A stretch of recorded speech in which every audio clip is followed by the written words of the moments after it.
నమస్తే వాయిస్ టుడేకి స్వాగతం. నేను సుమలత.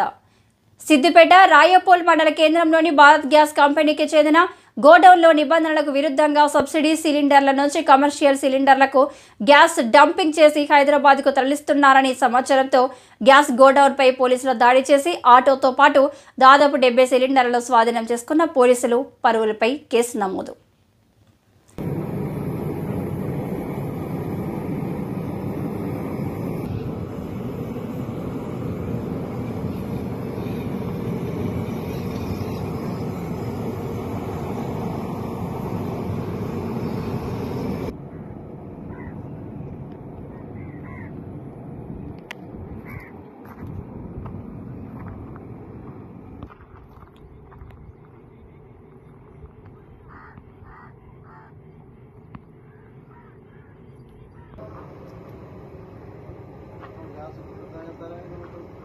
आप मतलब इला ब्लैक लाम तो देखला हां देखला हां